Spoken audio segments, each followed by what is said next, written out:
सोचिए, आप एक मर्डर केस सुन रहे हैं। कोर्ट में अचानक एक गवाह आता है। आप उसे देखते हैं, उसकी आवाज सुनते हैं, लेकिन कुछ दिनों बाद पता चलता है वो इंसान कभी था ही नहीं। आप क्या सोचेंगे? दोस्तों, ये कहानी है 2019 की, जब शहर के सबसे अमीर कारोबारियों में से एक विक्रम सूरी अपने घर में बेरहमी से मारा गया। बरसाती रात थी, आसमान गरज रहा था, दरवाजे अंदर से बंद थे, खिड़कियां सलाखों से जकड़ी हुई। फिर भी किसी ने भीतर आकर उसकी जान ले ली। पुलिस पहुंची, लेकिन उनके पास न कोई चश्मदीद गवाह, न कोई सीसीटीवी फुटेज, न कोई साफ सुराग। 3 महीने तक जांच रुक रुक कर चलती रही।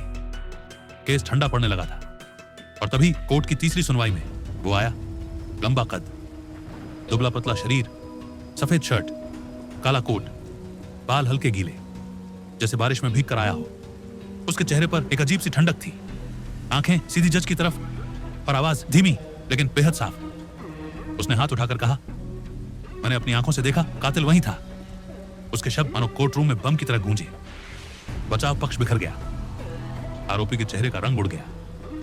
जज ने अगले हफ्ते सजा की तारीख तय कर दी, लेकिन 1 हफ्ते बाद जब पुलिस ने उस गवाह से फिर पूछताछ करनी चाहिए, कुछ भी नहीं मिला। ना कोई पता, ना पहचान पत्र, ना जन्म रिकॉर्ड, यहां तक कि कोई फोन नंबर भी नहीं। पुलिस ने उन लोगों से पूछा जो उस दिन कोर्ट में थे।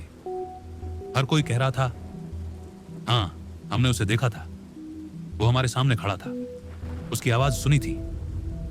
लेकिन जब कोर्ट के सीसीटीवी फुटेज देखे गए, हर रिकॉर्डिंग में गवाह की कुर्सी खाली थी।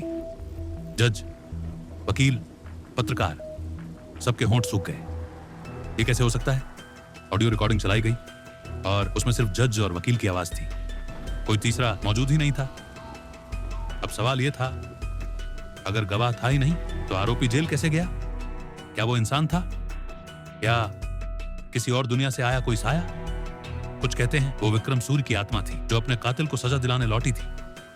कुछ मानते हैं ये एक सामूहिक भ्रम था, एक ऐसी चाल जो किसी ने पूरे कोर्टरूम के दिमाग से खेलकर रची थी। लेकिन अगर यह भ्रम था तो सीसीटीवी और ऑडियो रिकॉर्डिंग खाली क्यों थी? और अगर यह आत्मा थी तो उसने सिर्फ एक केस के लिए अपने आप को क्यों दिखाया? दोस्तों, सच क्या था आज तक कोई नहीं जानता। कहते हैं कभी कभी इंसाफ के तराजू को इंसान नहीं, कुछ और चला देता है, और जब ऐसा होता है तो सच और झूठ दोनों धुंध में खो जाते हैं। आपको क्या लगता है, यह गवाह कौन था? आत्मा या इंसानों के बीच छिपा कोई और खेल? कमेंट में अपना जवाब लिखिए, क्योंकि अगली कहानी शायद आपके जवाब पर ही निर्भर करे।